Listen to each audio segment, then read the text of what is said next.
I want to tell you about something I witnessed at a corporate event 3 years ago. Open bar, networking, the usual. I was standing near the edge of the room watching people when I noticed a woman, mid-30s, attractive, well-dressed, making her way through clusters of men like a chess piece moving across a board.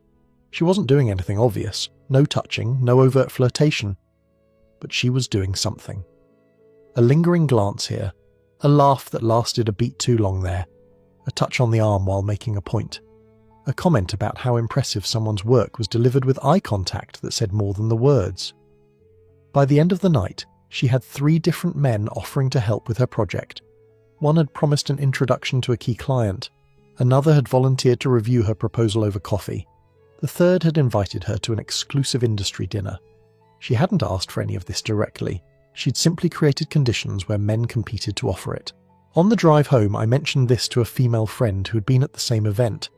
I described what I'd observed. Her response was immediate and dismissive. "Oh, that's just networking. Everyone does it."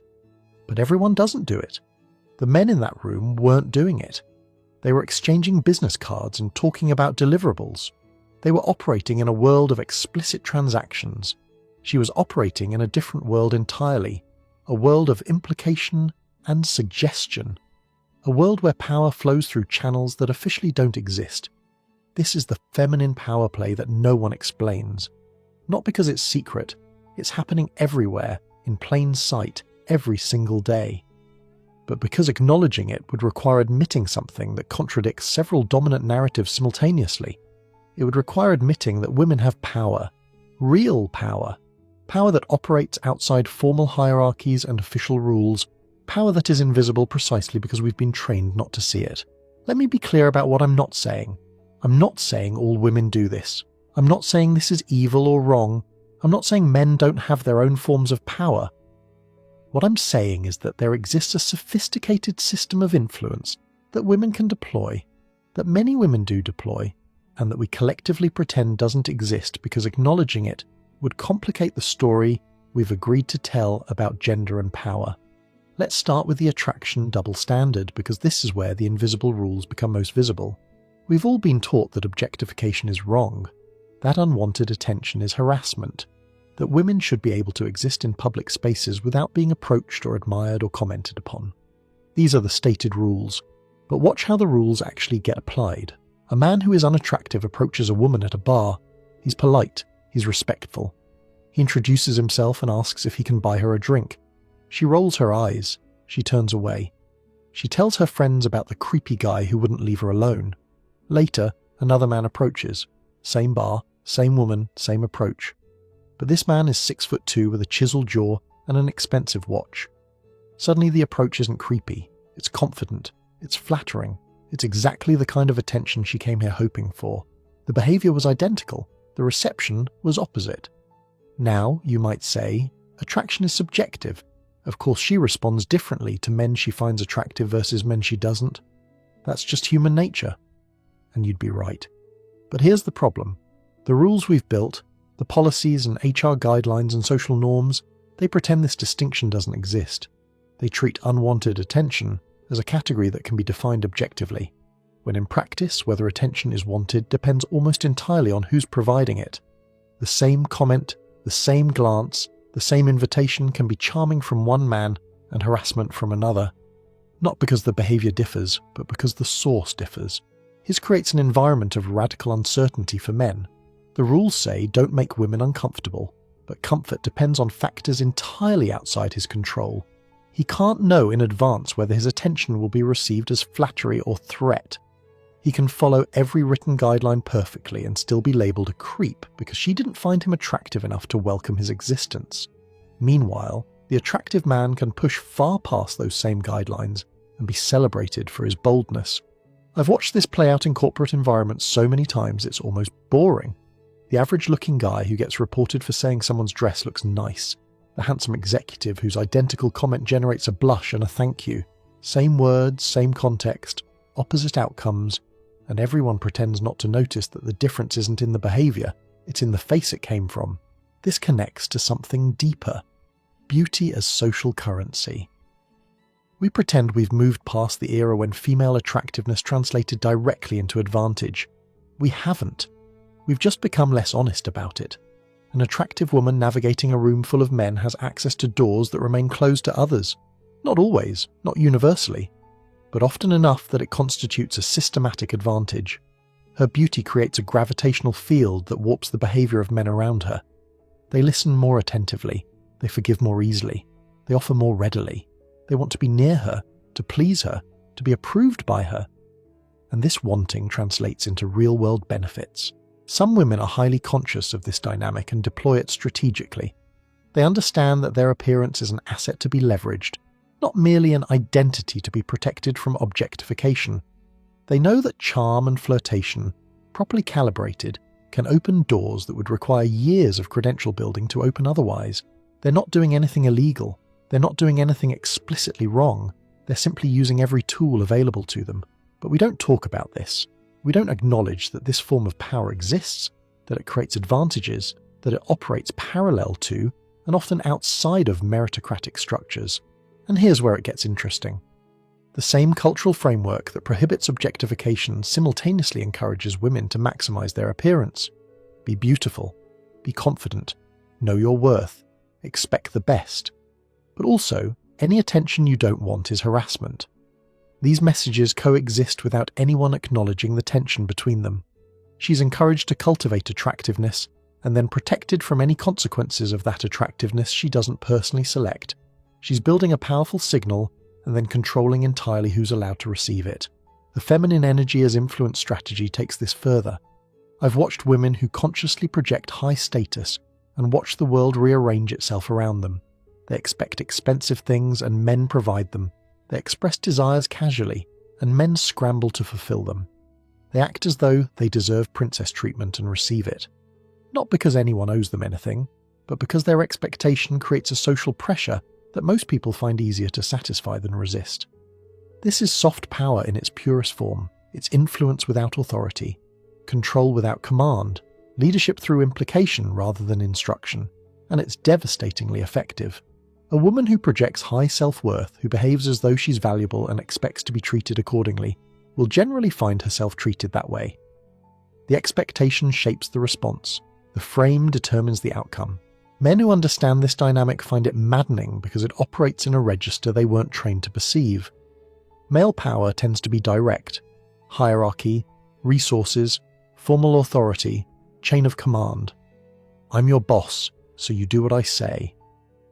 This is power that can be seen, measured, challenged. Feminine power tends to be indirect. Influence, suggestion, emotional leverage, social proof. It would make me so happy if you did this. This power is deniable. It leaves no fingerprints, and when called out, it can always retreat to innocence. I was just expressing a preference. I didn't make you do anything. Now let's talk about where this becomes genuinely problematic. Workplace environments. Because this is where the invisible rules create concrete consequences. The modern corporate workplace has been structured around preventing harassment. Policies have been written. Training has been mandated. HR departments have been empowered. And all of this serves genuine purposes. Real harassment exists. Real abuse exists. Real power imbalances exist that need institutional correction.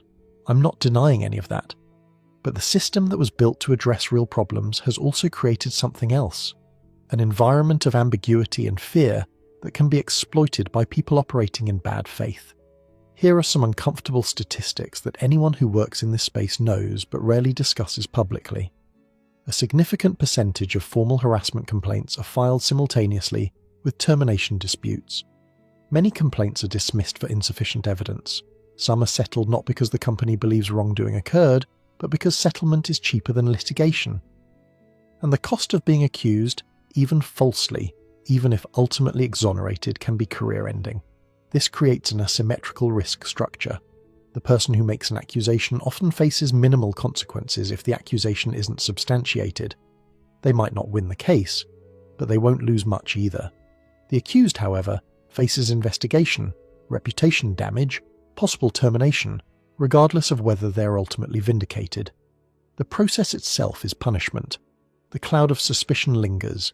and everyone in the organization becomes slightly more afraid.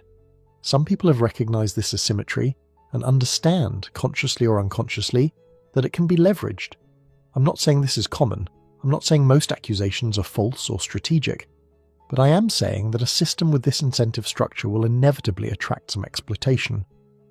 When accusation carries low risk and high potential reward, when the accused bears enormous cost regardless of outcome, when companies prefer to settle quietly rather than fight publicly, you've created conditions where strategic behavior becomes rational.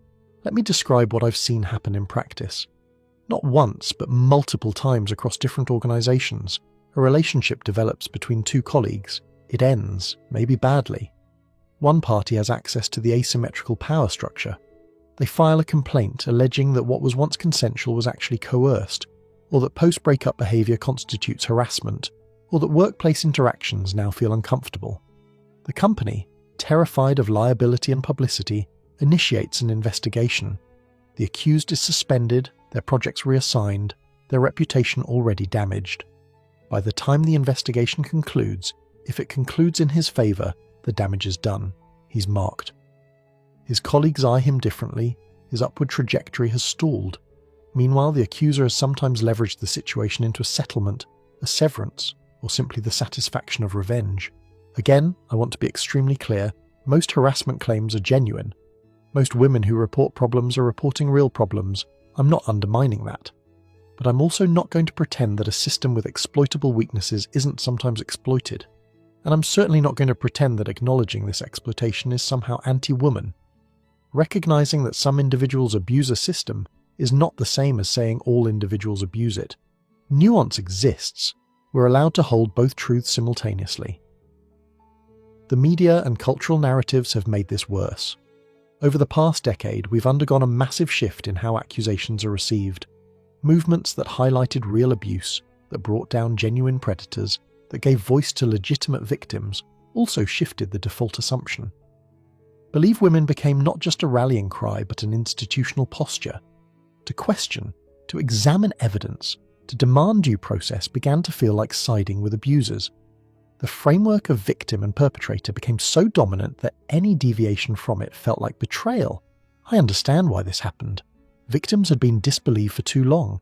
The system had protected powerful abusers for too long. A correction was necessary, but corrections can overcorrect. And when the cultural environment makes skepticism feel like a moral failing, when institutions are terrified of being seen on the wrong side, you've created conditions where truth-seeking takes a back seat to narrative compliance. People start asking not what actually happened, but how will this look if we don't believe her?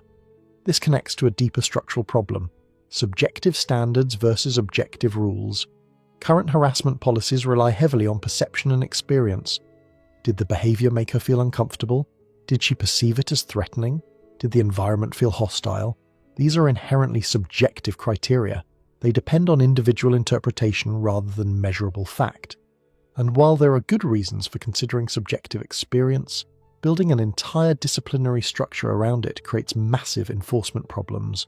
What one person experiences as friendly banter, another experiences as harassment. What one person sees as professional closeness, another sees as boundary violation. Without clear objective standards, enforcement becomes arbitrary. The same behavior gets punished in one case and ignored in another depending on who's making the complaint, who's being accused, and who's doing the judging. This isn't justice, it's lottery. I've had this debate with people who defend the current framework.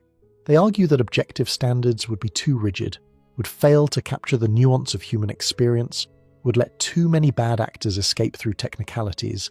Maybe. But the alternative, a system governed by subjective interpretation, has its own failures. It punishes people for behavior that wasn't objectively wrong.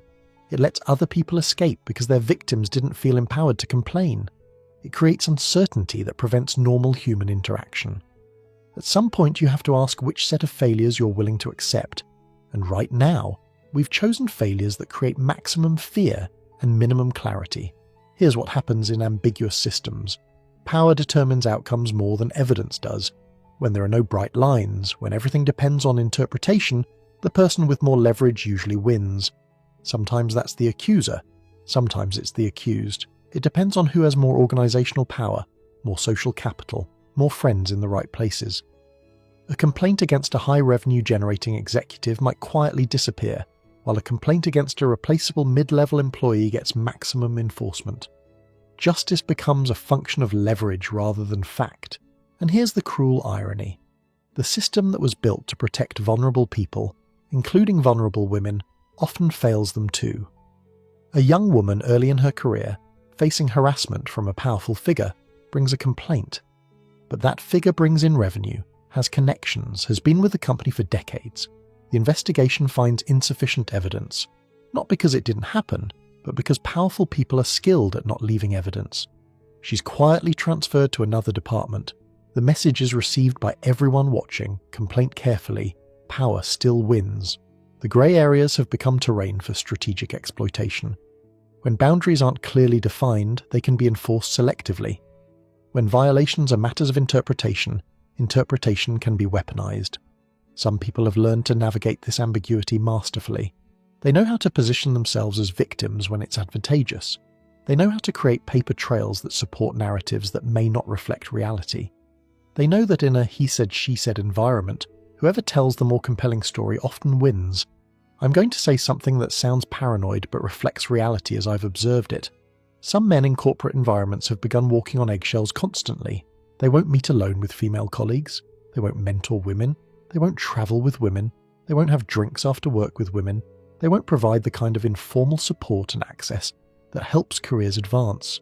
Not because they're predators, because they're afraid. This has produced a hiring backlash that no one wants to discuss openly. When I talk to business owners privately, especially those who run small companies without large HR departments, some of them admit to something they would never say publicly. They factor gender into hiring decisions, not because they dislike women, because they've done a risk calculation. Every female hire represents potential liability in a way that male hires don't. The same behaviour that would be fine between two men becomes potentially actionable between a man and a woman. The grey areas that exist in every workplace become legal exposure, and some business owners have decided the risk isn't worth it. I want to be clear that this is wrong. Discriminating against women in hiring is wrong, illegal and harmful. But acknowledging that it happens, that the incentive structure makes it rational from a certain cold calculus, is not the same as endorsing it. I'm describing a system failure, not prescribing behaviour. When the rules create outcomes this perverse, the rules need to change. Pretending the outcomes aren't happening doesn't fix them. This leads to the question of reform. If the current framework is producing these problems, why not change it? Why not implement clearer standards, more objective criteria, more balanced processes? The answer, I believe, comes down to leverage. The current system, for all its flaws, grants certain parties significant power. Ambiguity is power. The ability to invoke rules selectively is power. The presumption of victimhood is power. Those who currently benefit from this power have little incentive to see it restructured. And there's an ideological dimension as well. For years, a certain narrative has dominated. Women are disadvantaged. Men hold power. The system serves men. Any reform that acknowledges female power, that introduces skepticism of female claims, that limits female advantage, feels like a betrayal of the cause. It feels like going backward. Even when the current approach is failing, even when it's producing injustice, admitting that another framework might work better would require challenging foundational beliefs. That's psychologically difficult. People don't do it lightly. Let me step back to the broader philosophical frame because I think this is actually the deepest level of the debate. What I've been describing can be understood as a clash between two different approaches to social organisation. One approach, which for simplicity I'll associate with masculine structure, values clarity, explicit rules, defined boundaries, objective standards. You know where you stand. You know what's permitted and forbidden. Enforcement is predictable. The system is legible. The other approach, which I'll associate with feminine structure, values fluidity, contextual interpretation, emotional truth, experiential reality. Rules are less important than relationships. How something felt matters more than what technically happened. Authority flows through networks of care and influence rather than formal hierarchies.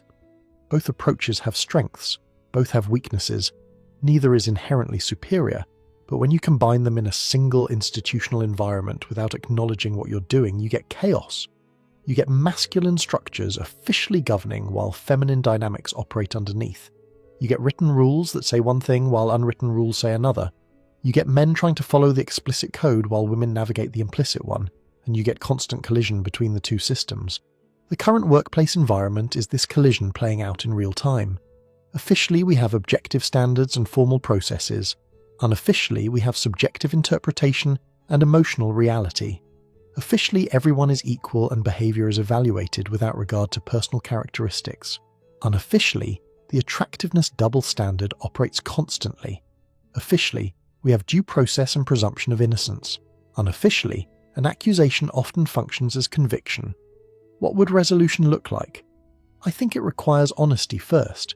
Honesty about the fact that power flows through multiple channels, not just official ones. Honesty about the fact that both men and women have forms of power that can be used well or abused.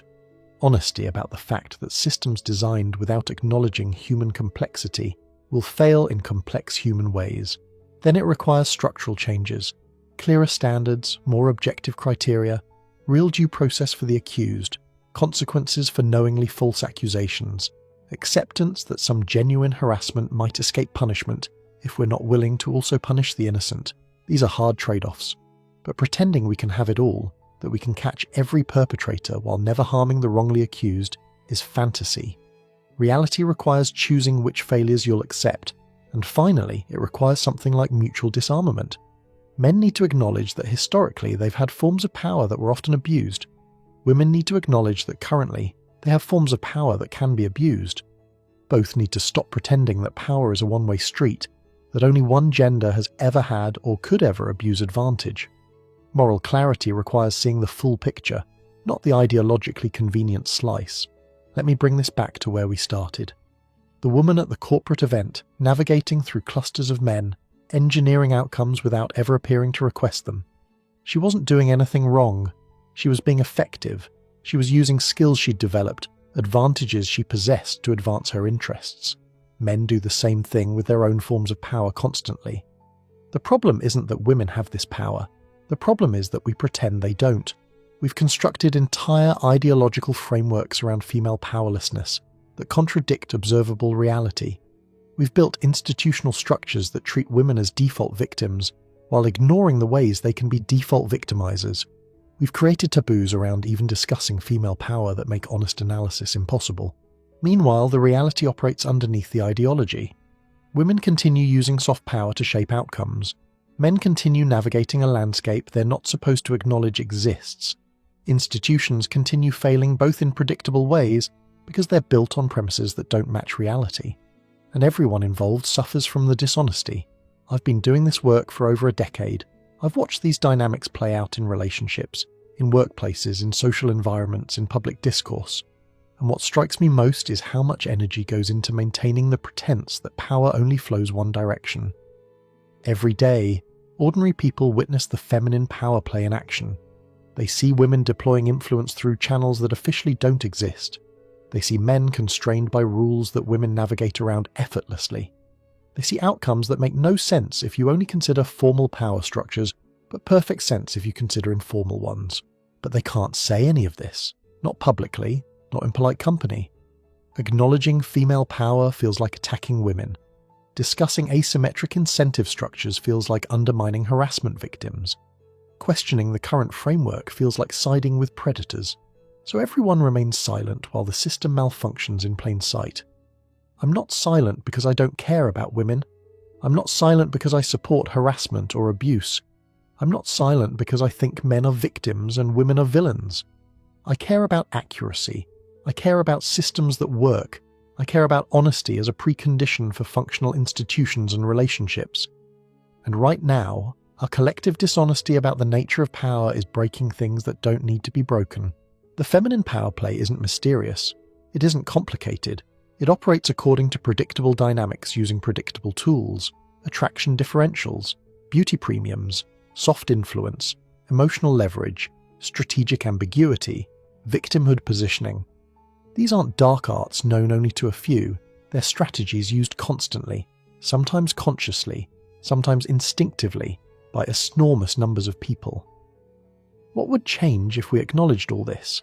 Maybe nothing immediate, maybe just the start of more honest conversations.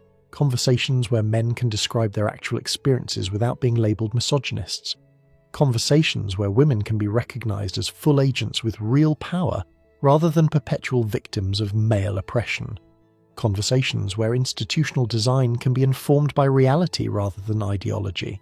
I don't expect any of this to change overnight.